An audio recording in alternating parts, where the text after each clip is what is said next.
Good afternoon, everyone, and thank you very, very much for taking time out of your busy schedule to be here today for this very important announcement.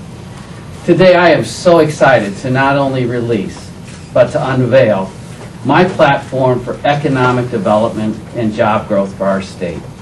I would note that this is going to be the first in a series of announcements that I will be making in the next several weeks, which will compromise the Schellinger Pick Up Indiana plan. Since I filed my candidacy on March 19th of 2007, I have made over 175 trips around this state. I have visited each and every one of the 92 counties at least once.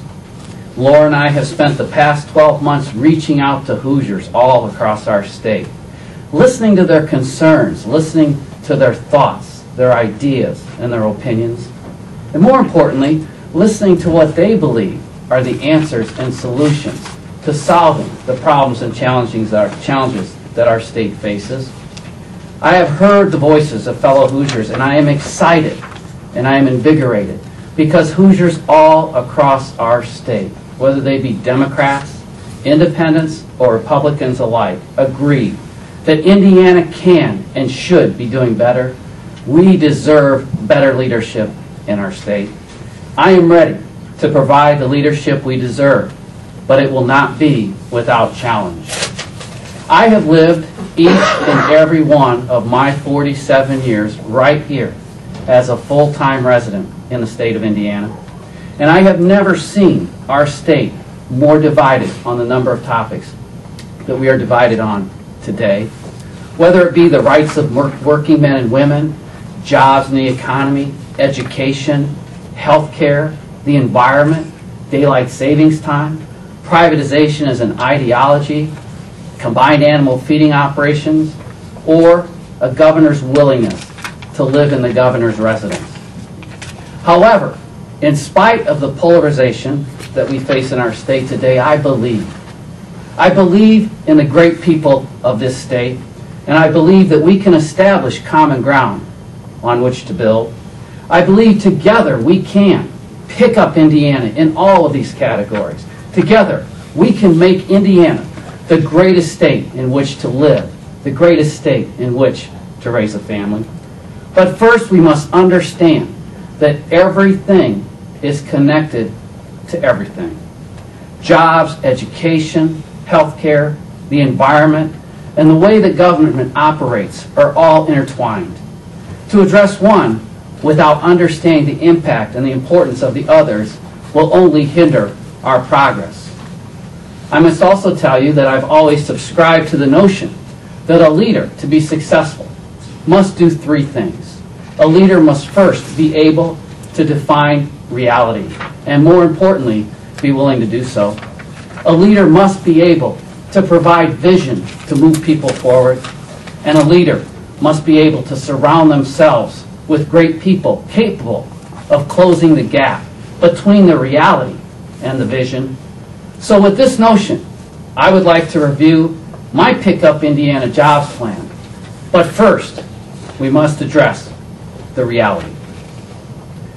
This year, over 2,500 layoffs have been announced, and since November, a net of 2,300 Hoosiers have lost their jobs statewide.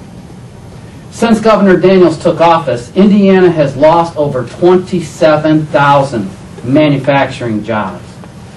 Indiana's increase in unemployment filings was the third highest in the nation earlier this month, with over 2,100 more people filing claims than the week before.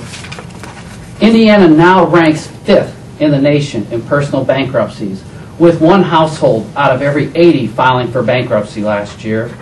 We ranked 10th in home foreclosures, with 52,000 homeowners losing their homes last year. That's an increase of over 73% since 2005. This means that 1 in every 100 homeowners has had their home foreclosed on in the last year. And during Governor Daniels' tenure, household income has failed to keep up with inflation. Everyday Hoosiers are facing higher prices at the grocery store, at the gas pump, or for their home energy bills. This is the reality, but again, with an understanding that everything is connected to everything, we can pick up Indiana together, beginning with jobs and the economy. My vision, the Schellinger Pick Up Indiana Jobs Plan, includes a tangible course of action, and this is very important. This is a tangible course of action that can be implemented immediately. It moves beyond generalized ideas and is an actionable plan that includes three major components. The first component is increasing workforce education and skills training. The second component is working with small businesses, the small businesses that have and continue to move Indiana forward.